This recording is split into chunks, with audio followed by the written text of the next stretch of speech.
So when we started our sessions, I told you that whenever we work in data science or start doing something, we have a step-by-step methodology, which we call CRISP MLQ, right? MLQ.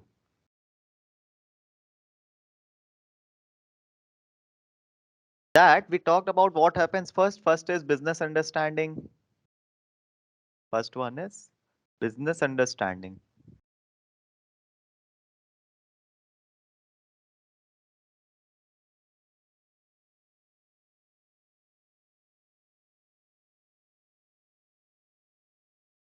And then data understanding. Data preparations. Data understanding or preparation. This is one A Preparations. and this is one B. You can say data understanding. Data preparation is Hmm. Data preparation is our second step. okay. In first step, we have two modules. First one is business understanding and second one is data understanding. Then the data preparation part will come, in which we do data processing or data pre-processing, you can say, and the feature engineering part. In this second step, we have few things. First one is data pre-processing.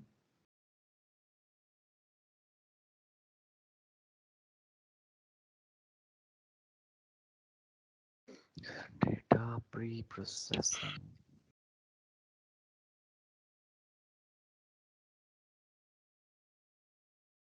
Second thing is EDA.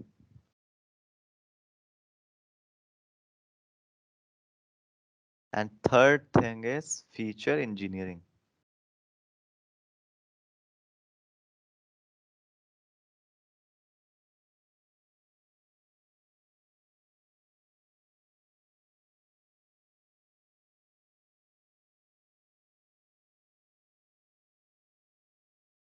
Right. So we have already talked about our EDA part. We have talked about our first movement business decision, second movement, third movement, and so on. Right? We have already talked about that. I think these things are clear in your mind. Is it clear? What is first movement, second movement, third movement, fourth movement, and graphical representation? We have already discussed about that.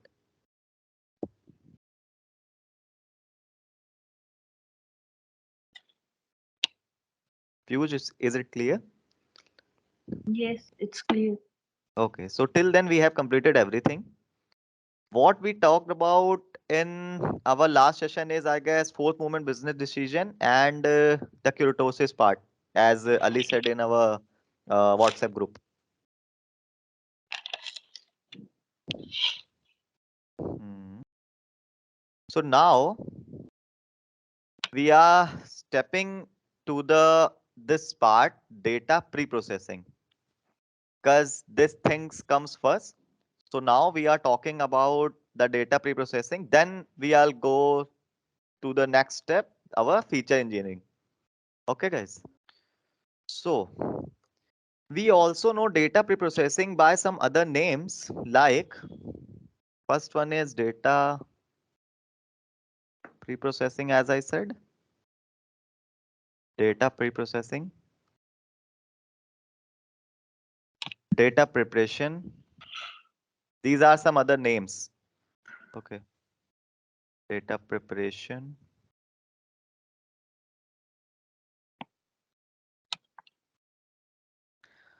wrangling, data wrangling,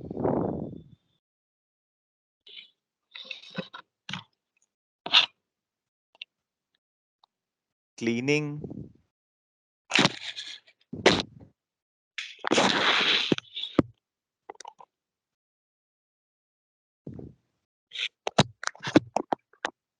and there's one more name is munging. Munging, you can say. Sorry.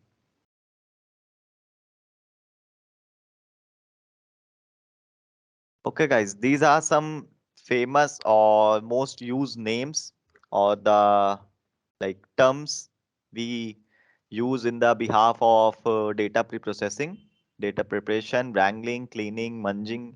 Actually, this wrangling, cleaning, munging, these are the some techniques.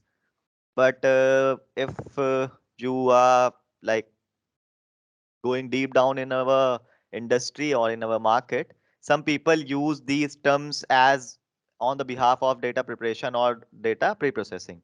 That's why I've told you that some people use these terms also. So these are some famous names. So when I told you that whenever we collect data, our focus is on our secondary data type, right? I have told you that in our prior sessions that our secondary data type is our priority. I have added one more thing to you there. Whenever we take secondary data, it is like pure gold. We have to clean it, process it, and use it according to our needs. It has to be made some changes or modifications to use it according to our project or according to our need. So let's say we pick the data from a secondary data type.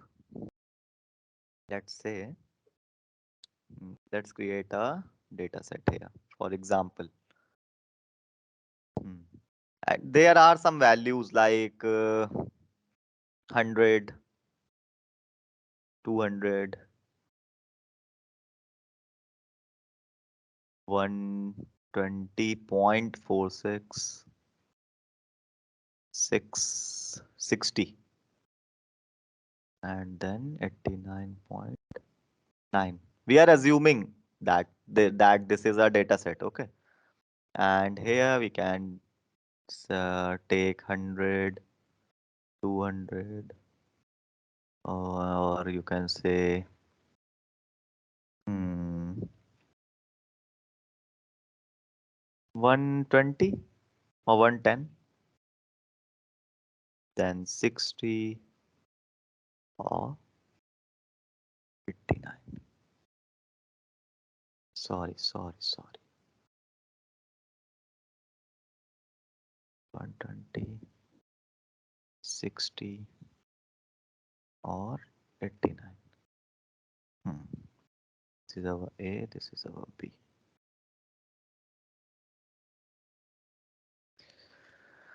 So we have created a data set here, and there are some values like in our A column, A like 100, 200, 120.46, 60, and 89.9. Suppose we upload this data set to the machine learning algorithm or give some commands to the machine learning algorithm. So how does machine learning work, first of all? Now he sets any value or any data in his memory, and the value of that particular like column or memory, say for example, if you can say this is our algorithm, for example, okay, and we are giving some commands to save that data in a algorithm memory or in a model. So what will algorithm or what will our libraries do first? It will create or separate that particular values in in a dots or in a you can say not a proper, what I can say, in a single digits or double digits values. Like for example, you can see here's a 120.46, here is 89.9, and so on. If a data set have these types of values in their column or in their like sheets or something like that, a machine learning algorithm first separate these values from that column and try to take only these type of values in their memory. Okay.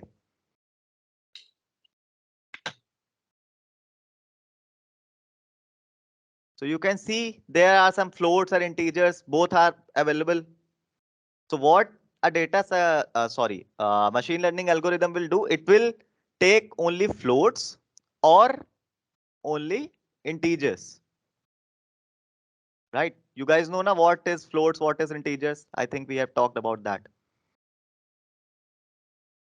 Piyush, are you getting my point? Integers are the numbers and Hmm. float is, I guess, Floats are the numbers like in like dots or in a like not a primary value like 89.9, 120 point. decimal Yeah, with decimal decimal values. digits. Hmm. And integer is the number or the letters. No, only Integers are numbers. the whole Only value, numbers. like without the decimals or any other thing. The Hmm. whole particular value. So as I said, when a machine learning algorithm or model wants to save any data in their memory, they will only take a float or a integer. They can A model cannot take both. It will cannot take both in a memory.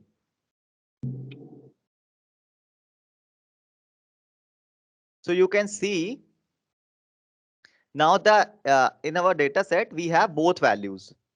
The type of values are integer and float both. So whenever a machine learning algorithm works in a data science, it focuses more on one value. Either it will focus on float or either it will focuses on our integer values. So according to this, whatever data set or our machine learning algorithm is trained for, the accuracy it will give or the result it will give will be wrong. If you can see, we have some five values here, right? And if our algorithm misses our two values, yeah, Ali, we have to change these values with the help of a technique. I'm gonna tell you the technique. We have to convert those values into floats or integers, but we try to focus on floats more because in a data set there are a possibility of that we have 70% of data as a float and 30% of the data as an integer. And if we are talking about a machine learning algorithm, when we are going with the floats value, the accuracy of the model is bit higher. That's why we are more focused on the floats values. Here you can see we have, yeah, as I said, we have some decimal values, we have some integers. So we have to convert that particular values into a float. As you can see here in our B column, I have converted that values in a float value that 120 or 89. But in a larger data set, in a data set with the thousands of or the hundreds in values, you cannot like convert these values manually. We have only five values here. That's why I have converted that value to a float in a single click, or you can say very easily. But we have hundreds or thousands or in lakhs values. We cannot do that manually, right? Sorry for the disturbance. Hmm. So as I said, we have to convert that integer values to floats. The term we use for that is typecasting. Typecasting. This is a technique, guys. What is typecasting? In short, you can say converting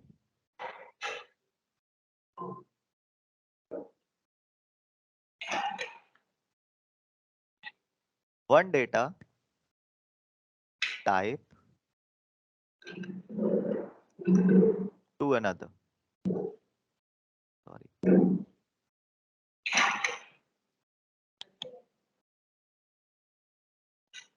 to another. In short, you can say typecasting. What is typecasting? Typecasting is converting one data type to another data type. Is it clear?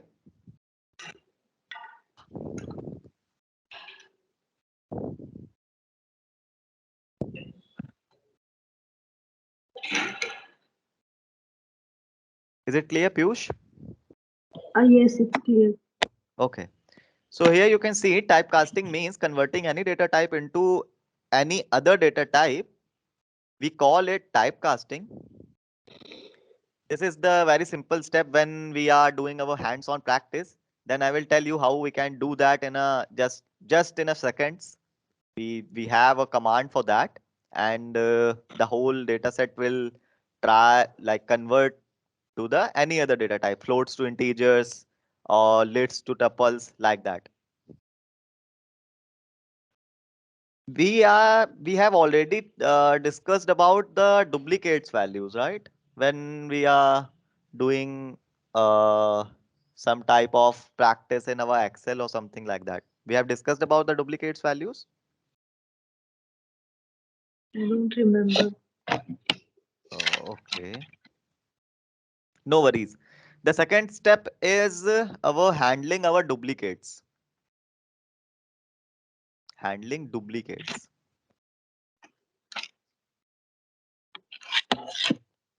What is duplicates? As you can see by the name duplicates, we have some type of data and they have some values in a single column, same values like 1 and 1 and 1 and 1. Also, sometimes there are some values like this is a float column, you can say, and there are some values like AB or something like that. So all of these values are called as duplicates or missing values. So with the help of a library, our pandas, what we do is changes these values accordingly to our data set. We will create a subset according to that column and convert that column to a proper float value or integer value, as I said earlier. Same like that.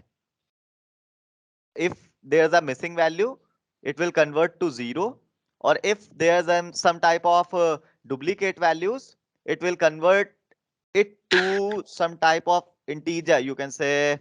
uh 1 0 0 1 is not the perfect example because the subset will work like that. If the duplicate value is 10, so what a subset will do, it will convert it to 1 1 1 and so on. Okay, guys, like that. Duplicates handling is a very simple step. I don't think like I can explain you better without the hands-on practice. The name itself is a like, are you getting like thing the duplicates? Every data set have some types of duplicate values. So what we do is try to create a subset of that, try to create a subset of that particular column and convert it to the float or integer value. That's it. This is our handling duplicates. How we are gonna do that, I will tell you later. You can also say, for example, handling duplicates as a, you can say, definition. Note down getting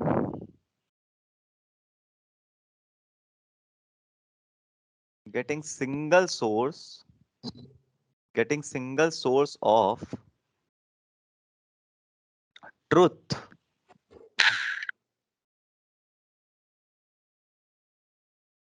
from various entries. This is a shorter form of definition of handling duplicates. Okay, guys, getting single source of truth from various entries. We have some type of duplicate values. These are the various entries.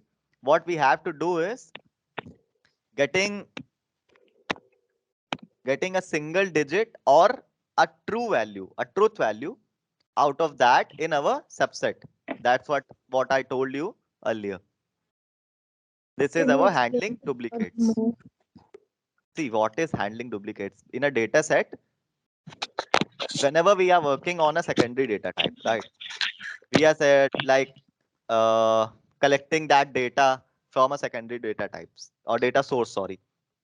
So in our data set, there are some duplicate values. What is duplicate values? I think you will like you yeah, you will get my point by the name duplicates. Duplicates values are in the same column with the same value without their proper existence. Like this, as I said you an example 10, 10, 10 on a multiple points, or some type of missing values.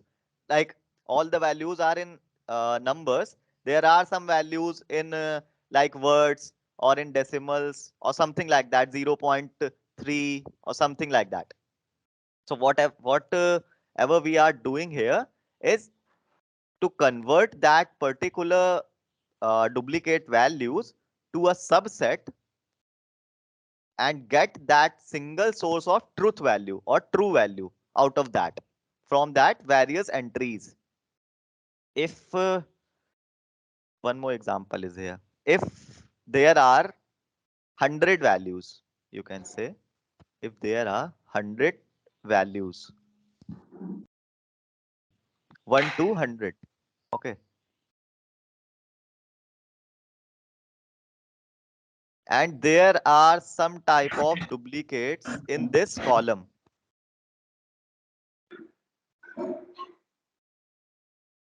Let's assume, okay, this is our A and it has some duplicate values. So there are some duplicate values or missing values. So if we are gonna work on that data set without handling duplicates, whenever we try to get insights of that or try to like make a graph of that, because of that duplicate values or missing values, the graph will affect drastically.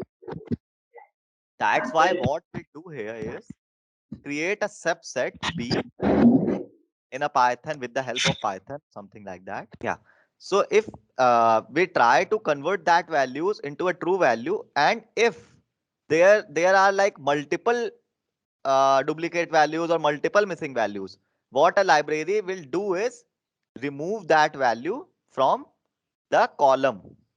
If you can say there are 70 duplicate values out of 100, then our library will, that let's assume it is not practically possible, but library will try to convert that value into a true value, and then our subset have only 60 to 70 values, 60 to 70 values in our subset.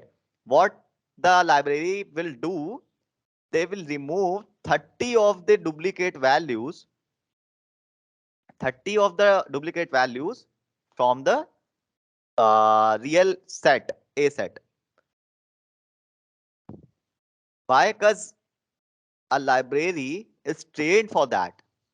Because the library will know if the values are higher, if the duplicate values or the missing values are higher, it will affect our graph or our machine learning model in future.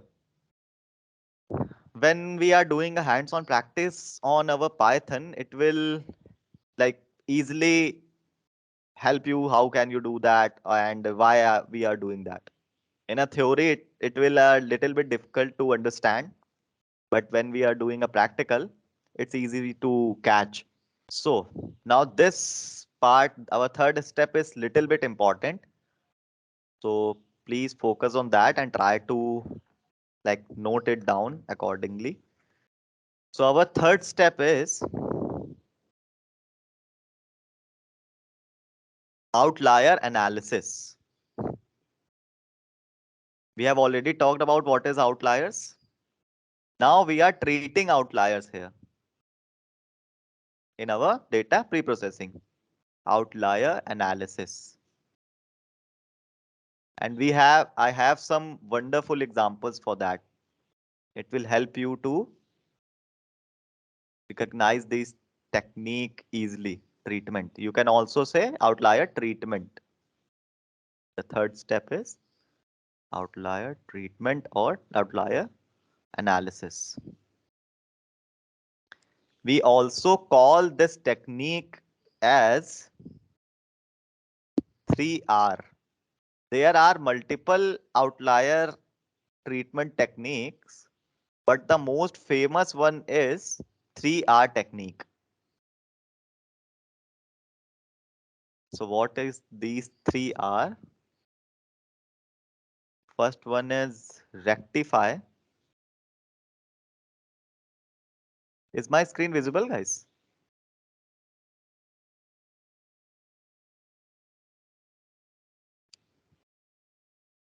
Piyush, my screen is visible?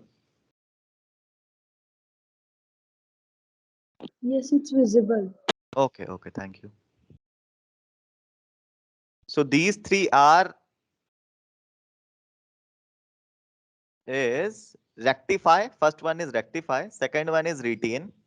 Third one is remove. Now I'm giving you an example for that. Okay.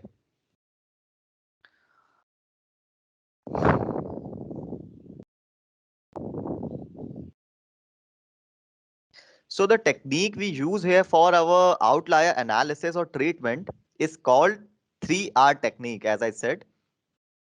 Now, what is these 3R? As I said, first one is rectify, second one is retain, third one is remove. Now, for example, we assume that this is our data set. First, we have to create a data set here. Hmm,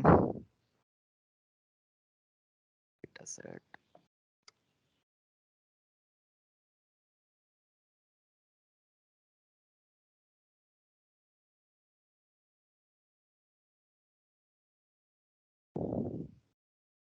It has sales. This is a sales data set. Okay.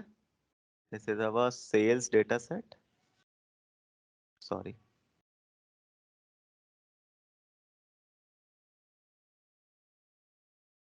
This is the sales data set.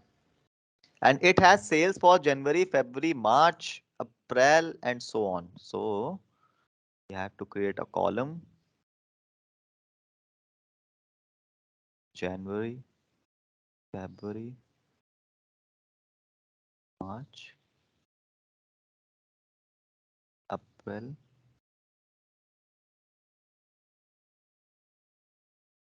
May, and so on.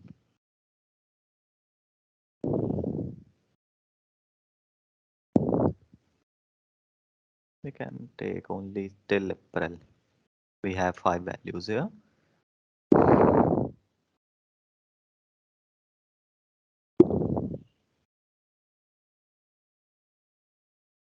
And the sale is, these are the months, and this is the sale value, SV. Okay. So in January, we are doing with 13,000 sales.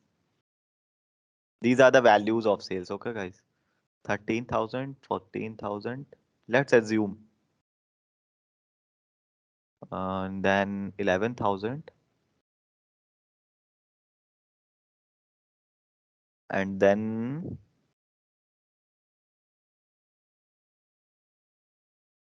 1,50,000.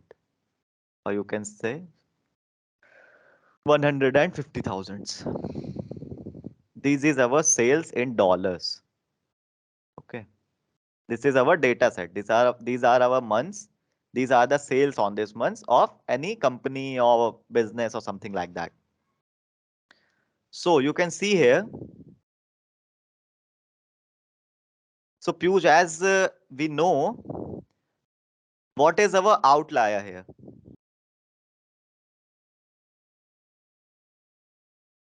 We have already discussed about outlier. So which value is our outlier here?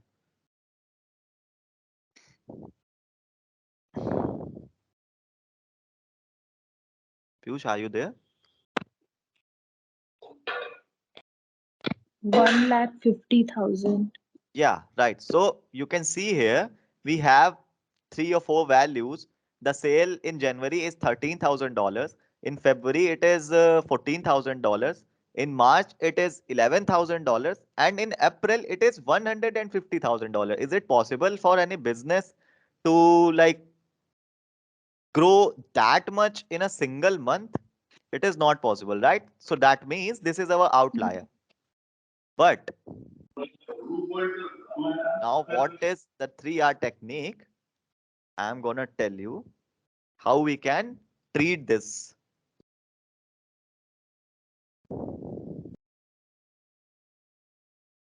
So this data set was given to us by the sales manager. You can assume this data set was given to us by a sales manager.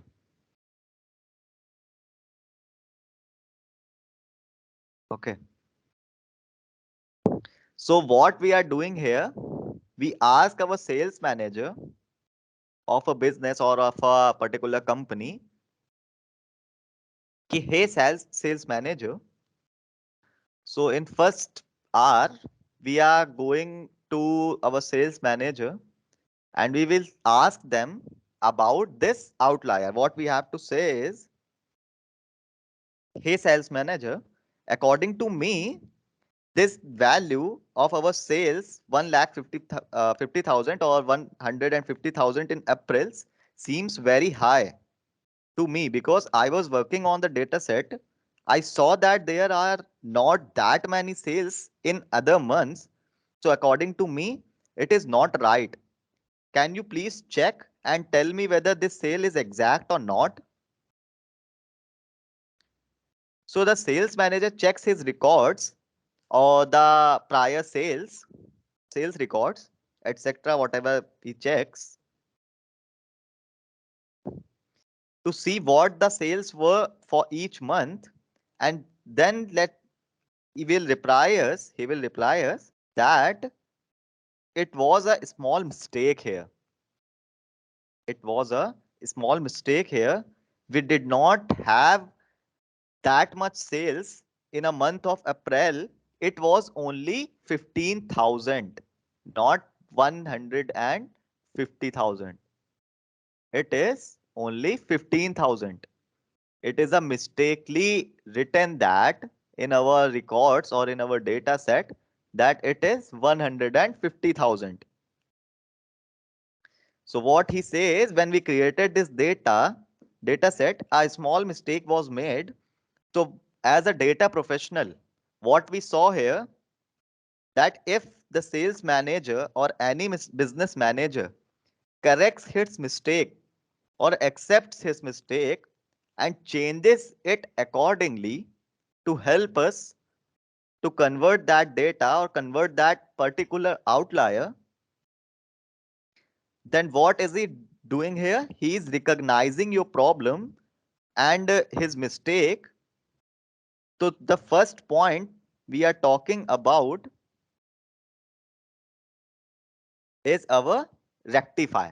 What we can say that this sales manager is recognizing his mistake and trying to correct it.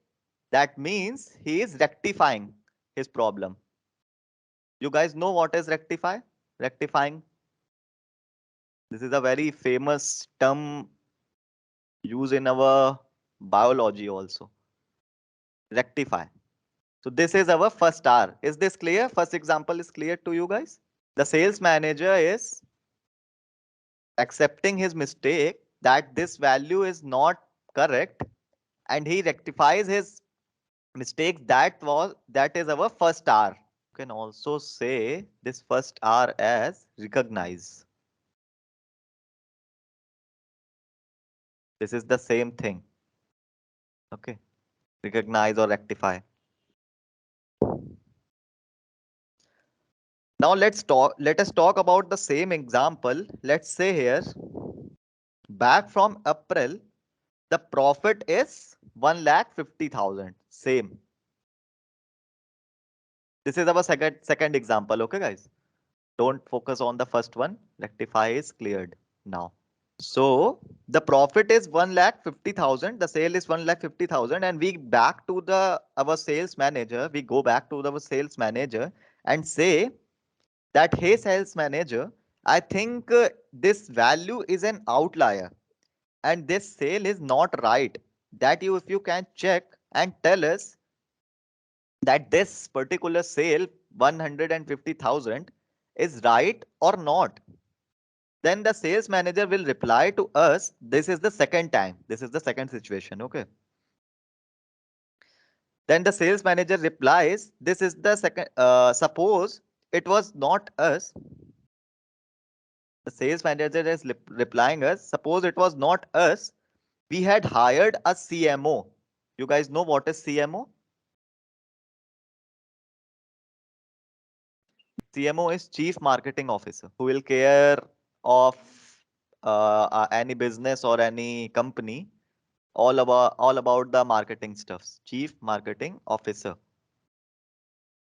So what he's saying here, our sales manager is saying here, we have hired a chief CMO, Chief Marketing Officer, and our sale is going on that time. We have hired a CMO and our sale is going on that time.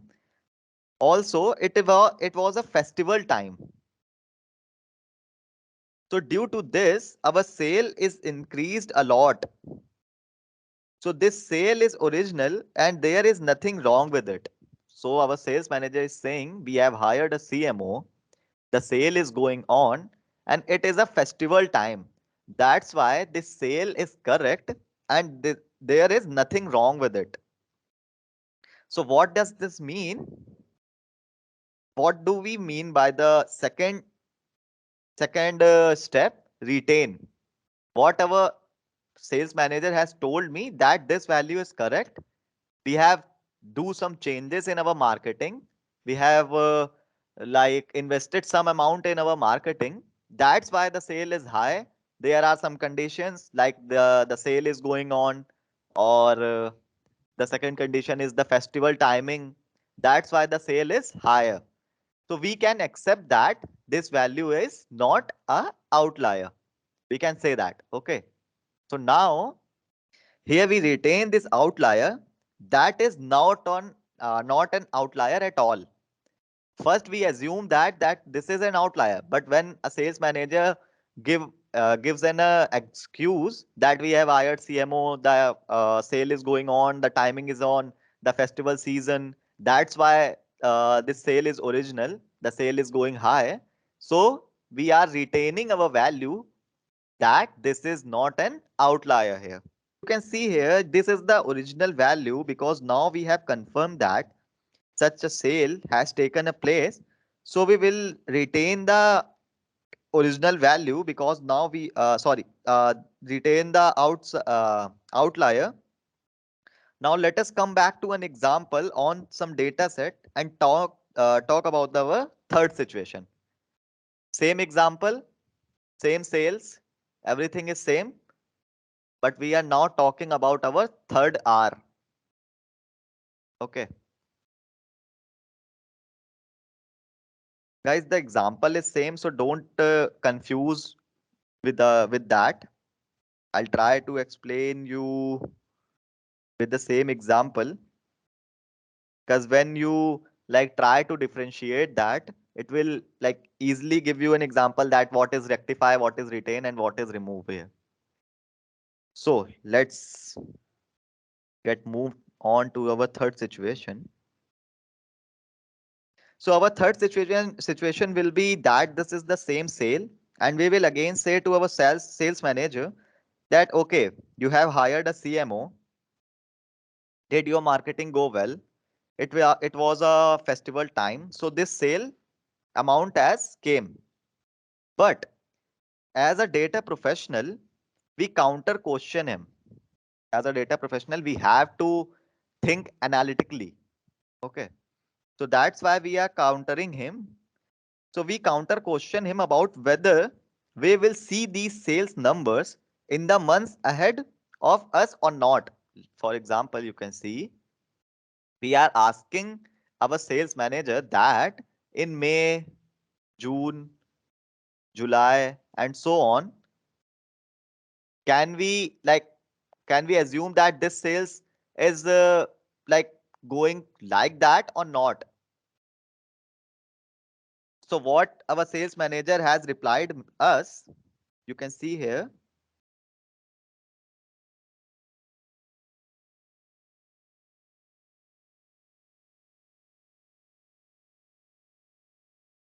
So what we have asked, will these values remain the same or will they change?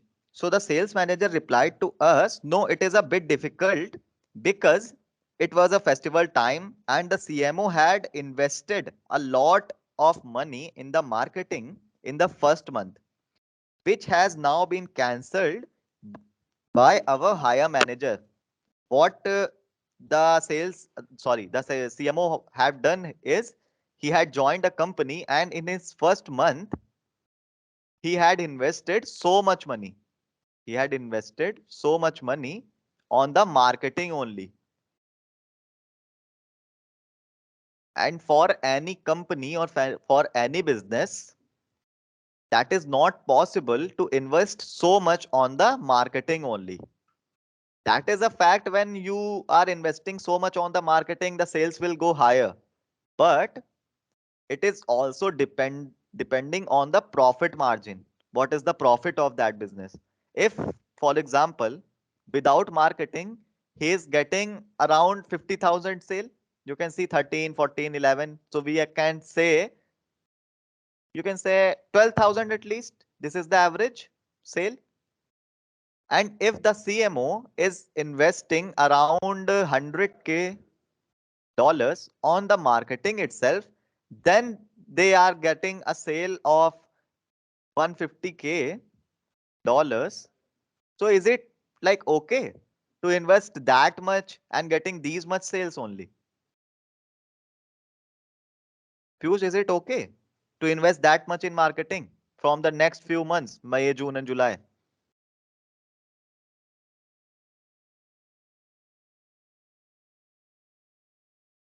Piyush, are you there?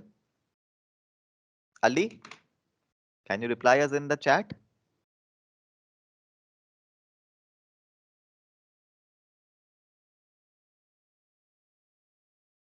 What do you think, Ali? Is it possible to invest that much in a marketing?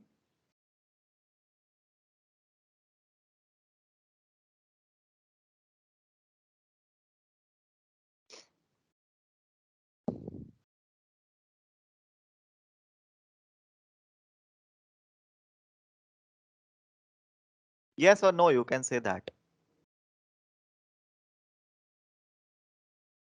Just give me an answer in yes or no. I think no, but I'm not sure. Okay. See, whenever a business is investing in a marketing, this is not related to data science actually. I'm just telling you as I have an example of a marketing, sorry, I have a experience of a marketing manager also. So whenever a company or business is investing in a marketing, it will a part of 30 to 40% of their profit margin. If the profits are lower, the marketing value or the marketing investment is also got lower. So what the sales manager here is telling us, that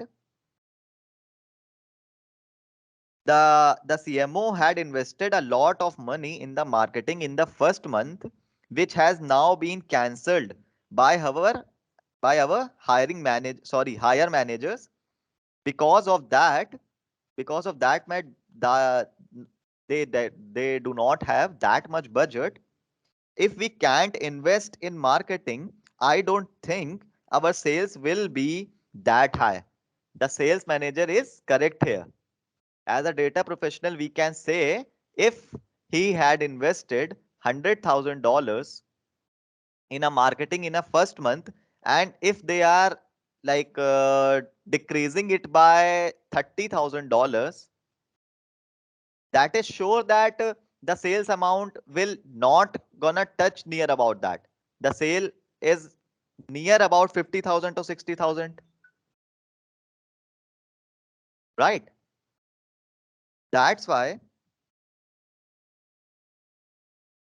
the sales manager is telling us that because that much budget, if we can't invest in marketing, I don't think our sales will be that much high in the next few months. So what we do as a data professional here now, we do this by outlying or removing this value from our data set. Why now? You can also say retaining this value, because if this value or this sale is the result of the higher marketing, we can say that this is our outlier, because the CMO or the company or the business is experimented this thing. Or whenever a company or business is doing an experiment with their business or with their sales or something like that, as a data professional, we do not consider that as a true value. We do not consider that as a true value. Remember that. Because this is an example. If they do not invested that much money in a marketing, the sales are near about that. Yeah, it is a festival time, the sales are going on, so the sales will near about 30 to $50,000, not that much. That's why we are removing this value, and this is our 3R, third R, sorry, remove. So is this clear? What is rectify, what is retain, and what is remove? This is our outlier treatment technique, or you can say outlier analysis technique, and this is the example only. Okay. So let's move on to our next step. So till now we have talked about the 3R technique in our outlier analysis or treatment, in which we learned about rectifying, retaining, and removing the values. We have two more things in our outlier analysis or treatment that are quite famous. And these techniques are often asked in our interview questions. We use it a lot in our projects too. And we have to use this technique like almost 90% of the time. Whenever we are treating the outlier, or like we are doing some type of projects or something like that. Okay. So the name of that technique is Winsorization. First technique is our 3R technique. Our second technique is Winsorization. The spelling is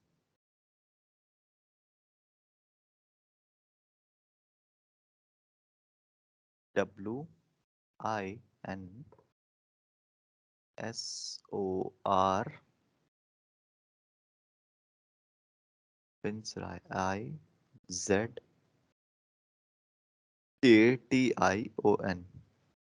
Winsorization.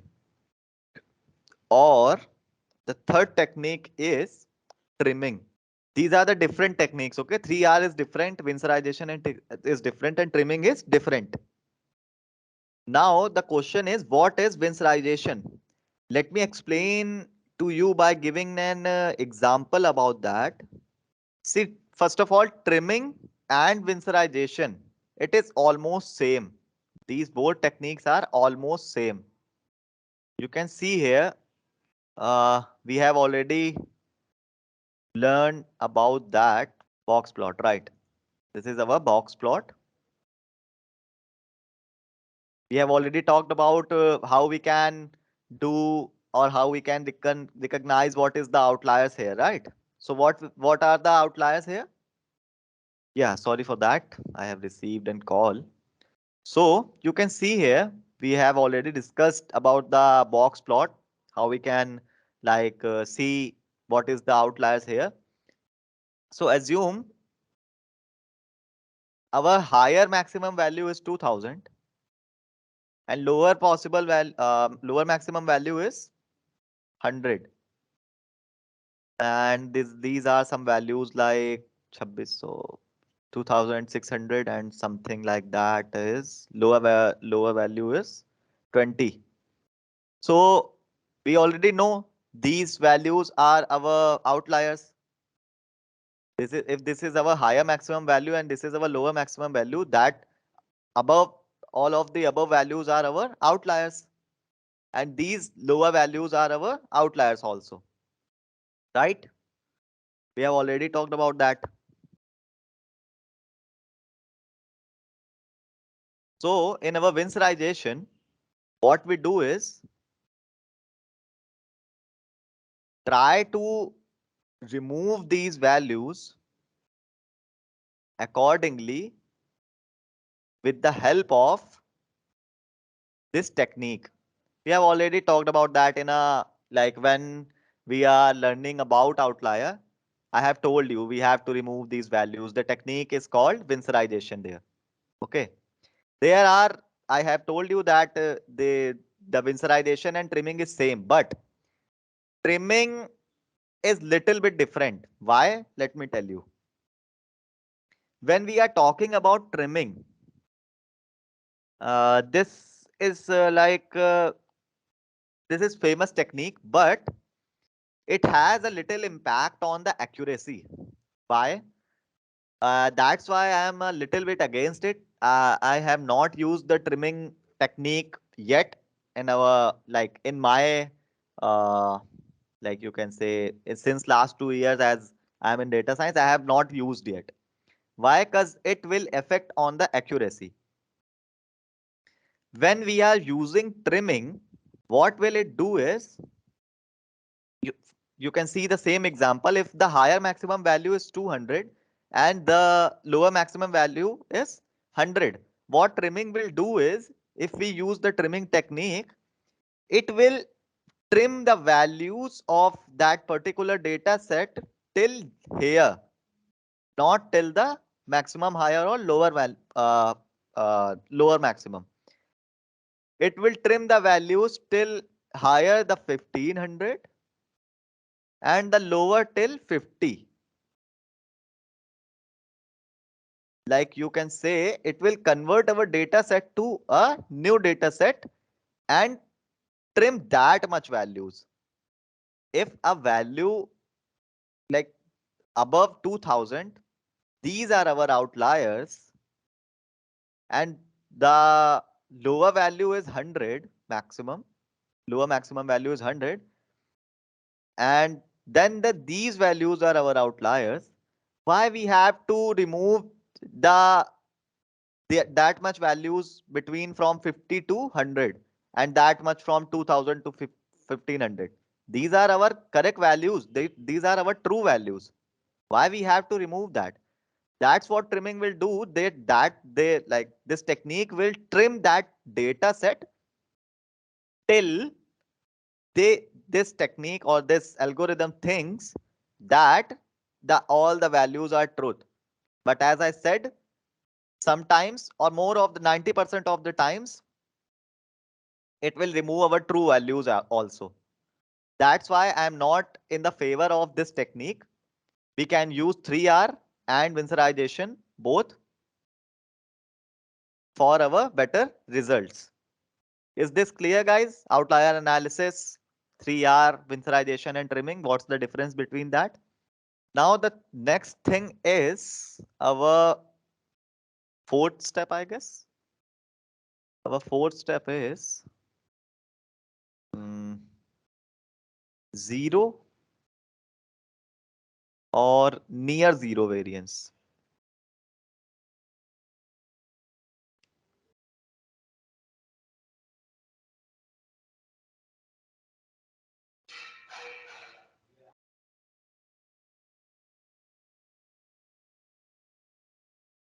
Zero or near zero variance. What is that? Hmm.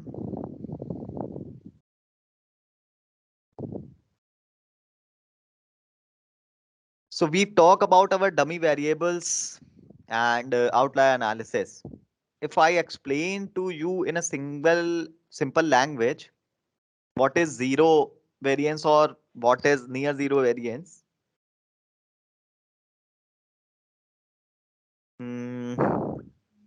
Have you seen like any type of data like that in your schools or somewhere? Like there are some type of data which has only two values, like 0 and 1, 0 and 1, 0 and 1, like that. There are some type of data 0, 1, 0, 1, 0, 1, that the whole data set is about 0 and 1, 0 and 1, like that. Have you seen somewhere that the data like that?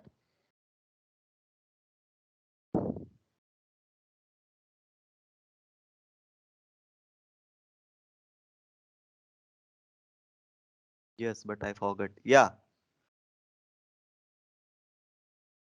there are these type of data when I don't know you have the knowledge of JS or not, but sometimes when the JS don't work properly, the error code or the error data they will give us is look like that, 0 and 1, 0 and 1, and so on.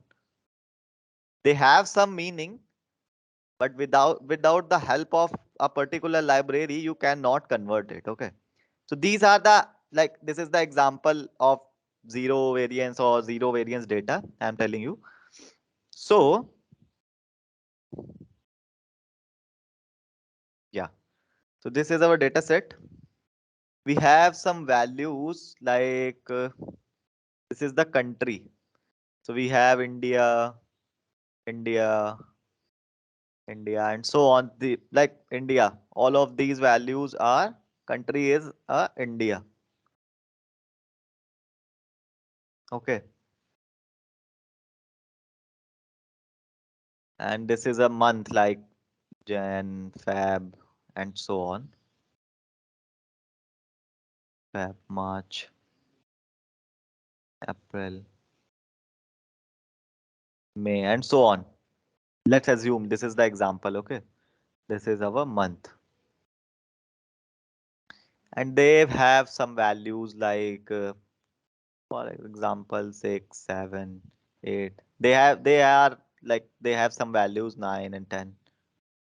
So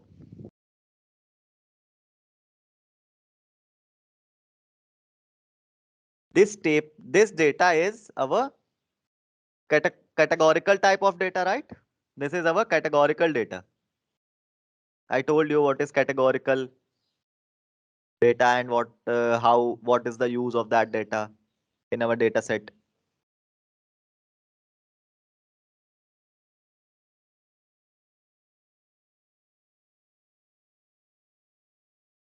See, in a dummy, we have talked about our dummy variables also, right? When we have a categorical data, that type of data, and we use our dummy variables thing, a dummy variables technique, treating technique on that, it will convert that data into 0 and 1 also, like that.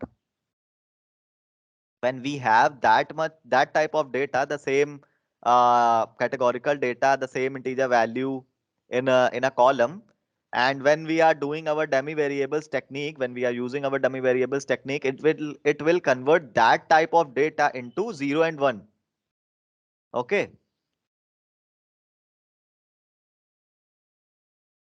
And whenever this type of data will convert it to 0 and 1, or like this when we have these type of data in our data set, this is our zero variance data, because it will not help us in our analysis or in our model or something like that. That type of data will not help us in our analysis or model or in model. Yeah, so we have talked about our zero variance and near zero variance. Is it clear to you what is the zero variance or what is our near zero variance type of data or something like that? How we can treat that in our data pre-processing? Piyush, Ali, sorry for the disturbance. Actually, I am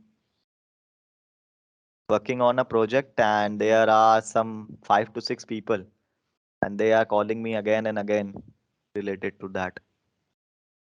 So is this clear? Zero variance or near zero variance? These types of data which have that type of column or values with the same values, they do like and they don't mean us in our analysis or something like that. This is our near variance or zero variance. Also, you can say that when this type of data is converted to 0 and 1, these type of data like that, with the help of the dummy variables, this is our zero variance or near zero variance type of data. And it is, you can also say, our least priority type of data. That's why we have to remove that from our data set. Because you can also say these types of data are our computational burden. We have already talked about this. What is our computational burden? What is our theoretical burden and all? Right? Storage burden, sorry, theoretical burden, not uh, storage burden and computational burden. Theoretical burden is another thing. Is this clear? Zero variance and near zero variance.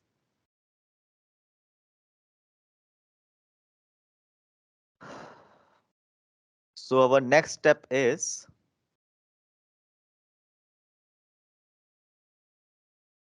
transformation. I'm increasing my speed because I have to tell you all of the terms today, and I'll try to hands-on practice on that tomorrow. So try to connect with your laptops or systems to practice on that along with me. Transformation. Our next technique or step is transformation. Okay.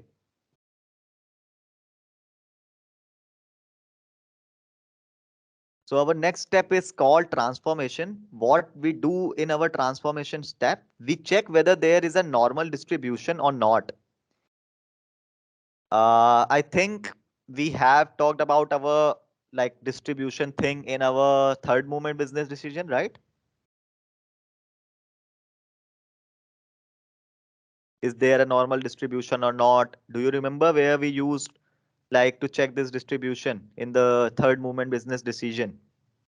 We used to check whether it was a normal distribution, right hand skewed or left hand skewed data, right? We have talked about that.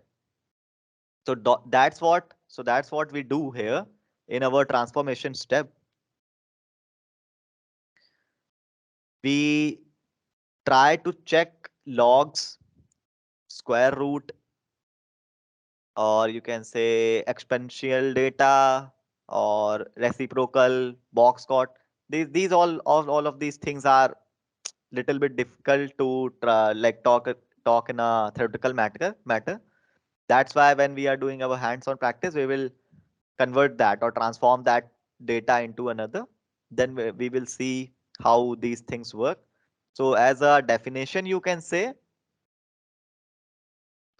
wait, as a definition, you can note, first of all, the dummy variables.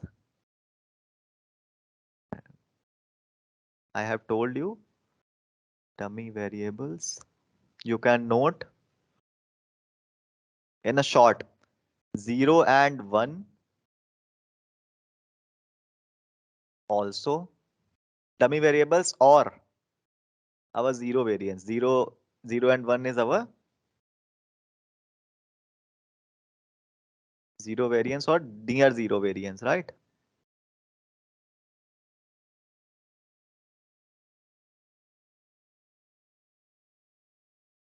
0 and 1. Also, you can say that absence and presence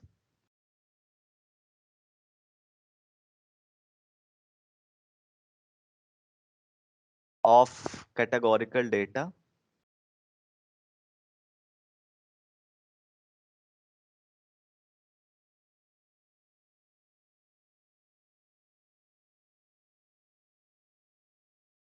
And in dummy variables, as I said, regression analysis. We use regression analysis technique. Regression analysis. That will do that. What it will do? We create the subgroup that it will create a subgroup of a data of the sample. It will convert our particular data into a subgroup with the help of the regression analysis technique in our dummy variables when we are working on dummy variables. So you can note that this is the shorter form to remember, the shorter definition to remember about dummy variables or zero variance. Next is transformation.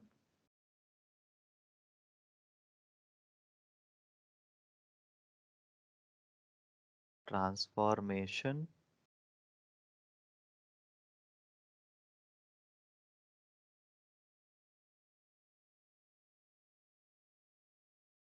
Here we for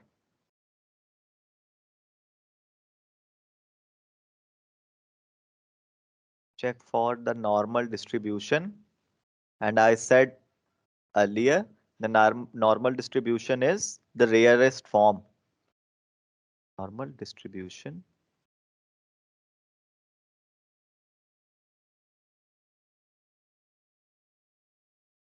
You guys are not getting bored, right? Or is it boring? Chat, Ali Piyush.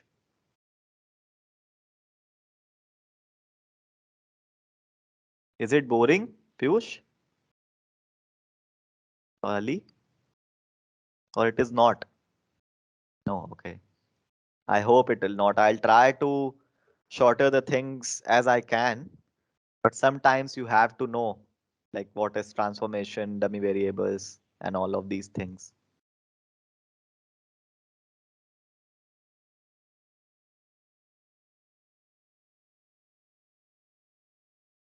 What we do in our transformation, we have to check logs, our square root,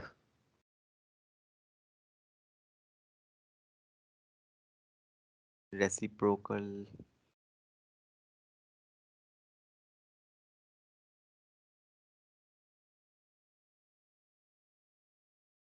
box cox.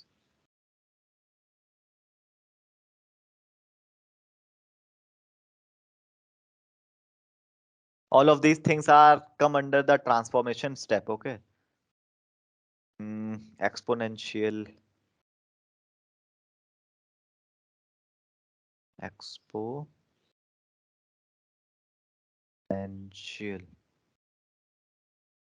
and.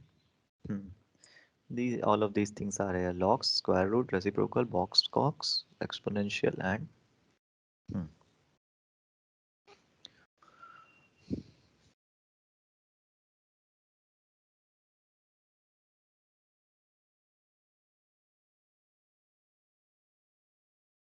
So we use all these things when we do all this in our Python. It will be easy to understand, not just to note that we use the transformation technique. Our next technique is a bit important and also a quite famous. That is, have you noted this? Can I remove? I assume you guys are noted that. Our next thing is, our next step is standardization. This is famous. This is quite famous.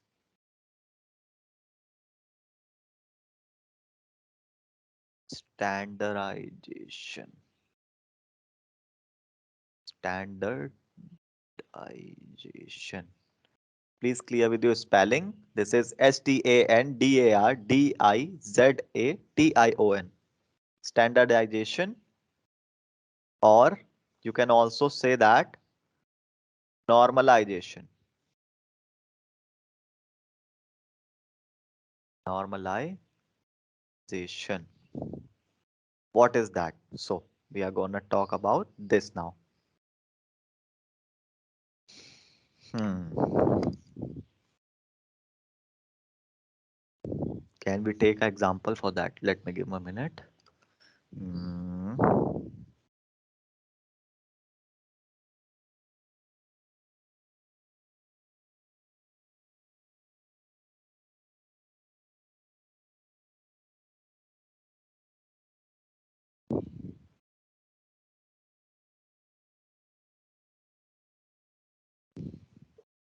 You can say that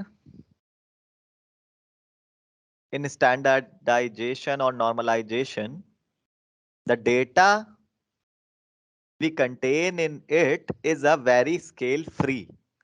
So you can say in a shorter form, too much data, no, sorry, to make data scale free. To make data scale free. Scale free. Okay. To make data scale free. Up now the question is, what is it free for? Let us take an example for you. Let's say that there is a data set in which, let us create a data set here. Data set.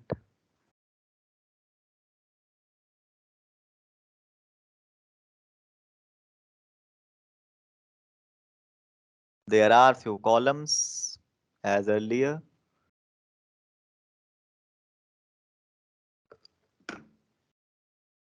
Give me a minute.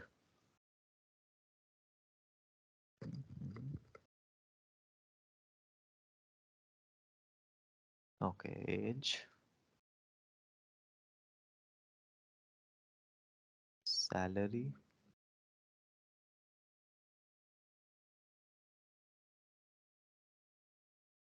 salary, or here the next column is, let us say number of uh, cars. This is the example. So let's assume, okay. There are few ages.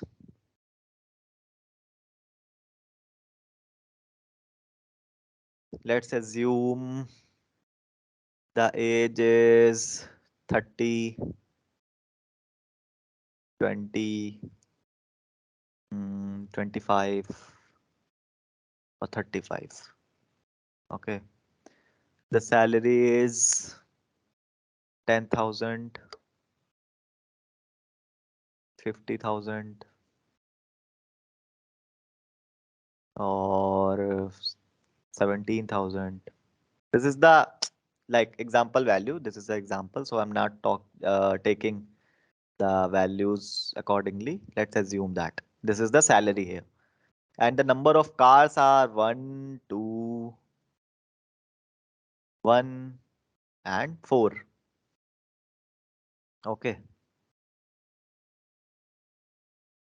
This is the data set here.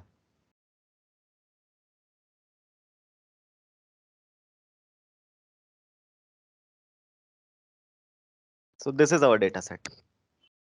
Now,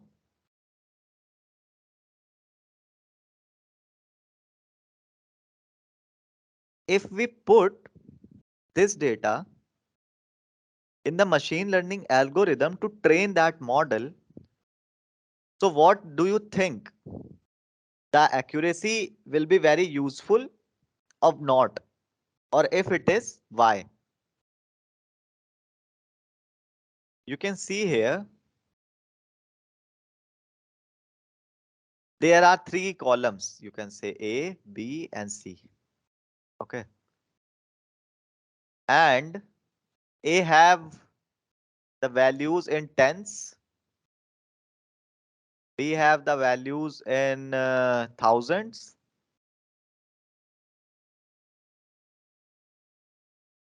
and C have the values in a single digit, single number. So ones, you can say. Do you know now? This is the basic maths thing, ones, tens and thousands. So these are the values, and they have different type of values in different type of columns A, B, and C. So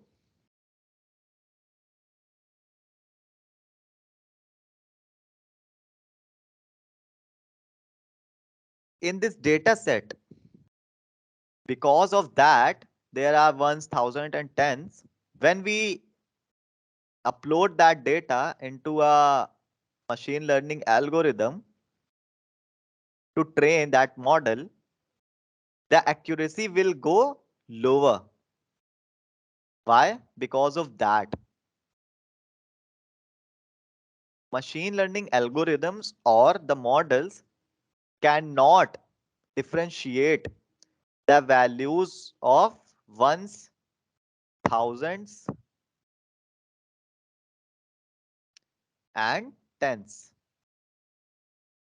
That's why we use this standardization or normalization technique to convert that data set into a new data set. You can see here,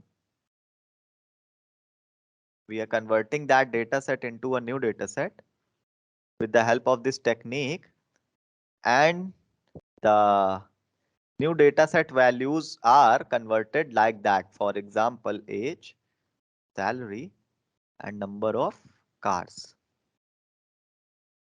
Okay.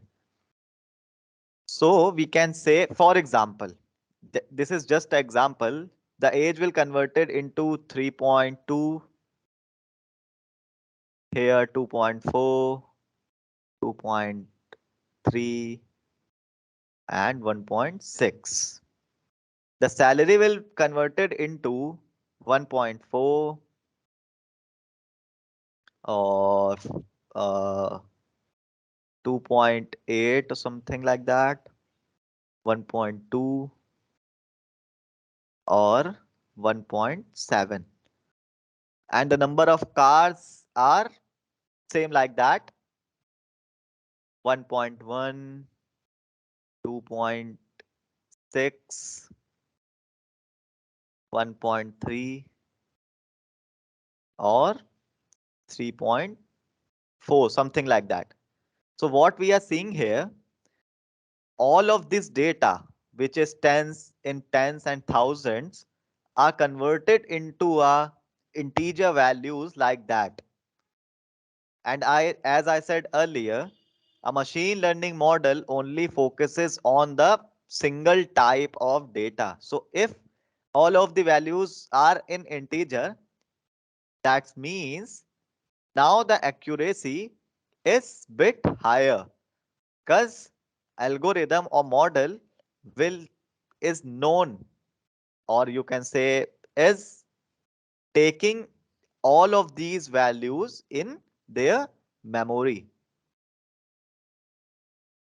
That's why the result is, or the model accuracy is higher. So you can say that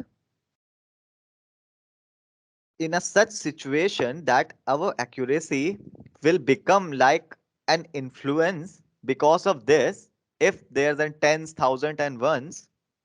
So now what will we do here? We use the normalization and standard or the standardization technique. What does it do?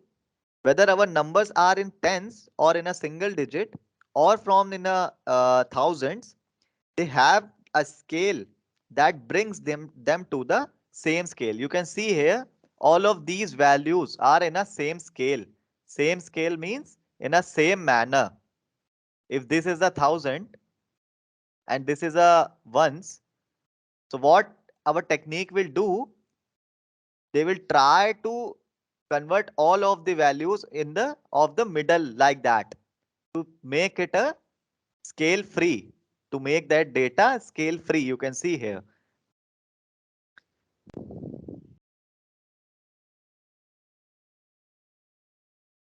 Like here, you can see the scale is up and down. Some have more numbers, some have currency, and some have the number of cars or number of the materialistic things. And now when we use the technique, it converts all of the data into a same data type. Also, that is a scale free. So now, do you understand what is normalization? What is standardization? Is it clear, guys? Or any doubts related to that? If you have any doubts related to this, you can ask, because this is a very famous technique and it will very useful to you whenever you are doing uh, like a work on the project or something like that. So is it all clear? What is standardization? What is normalization? These are some famous techniques we use in our data pre-processing. From tomorrow or onwards, we will do some practice on our Python. Then we will move forward to our feature engineering. So I think that's it for today. And we can like close or wrap up this session. So be ready tomorrow with your systems, Python installed, Anaconda installed on your system. We are working on a spider. I'm sharing a file or a PPT with you guys. That is a presentation actually. And I think I have already discussed this with Ali in a session, in a prior session. So I'm sharing you this and you can check that. There are some basic information about Python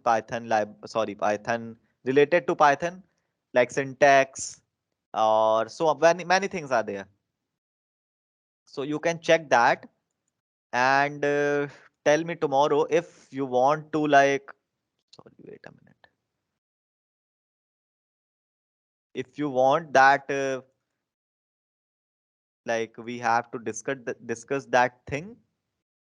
So I will discuss it with you in our session. And if you think that you are ready to go with our next steps, so we will move forward to the direct practical things. You guys can check your group. I have shared that PPT. And wait a minute, I'll try to open that to give you an example here. Hmm. The PPT is visible to you? Visible, okay. So here you can see what is Python, why Python is widely used. There are some examples also, like this is the Boolean, strings. What is strings?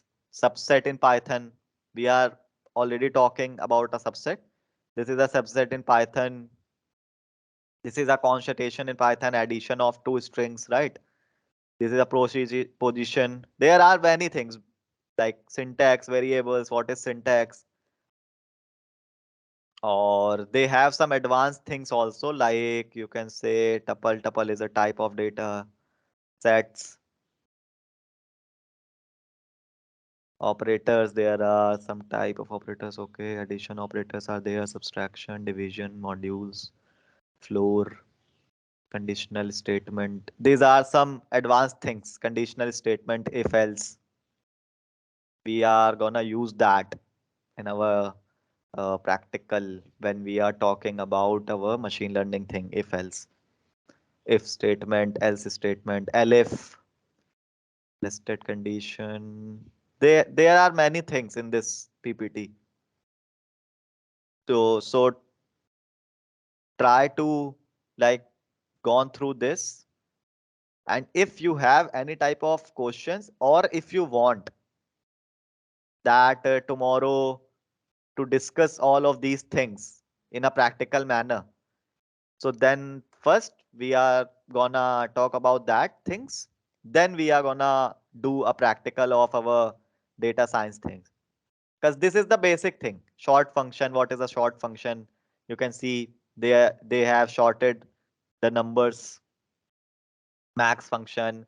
All of these are the this actually this PPT is about the basic functions in Python language: minimum, maximum, head, lambda, how we can do a lambda thing in our function. So this is the basic PPT. You can see inheritance. Inheritance is not important for us in our data science. Mm, this thing will help us in our SQL, not in Python. But there are many things to get the knowledge about basic Python: loop, while loop. So gone through that, and for now, I am wrapping up this session for today. And let me know what we have to do in our next session. Yes, okay. Sorry for that. I have disconnected myself by mistake. So I'm telling you guys, let me know tomorrow I have what we have gonna discuss.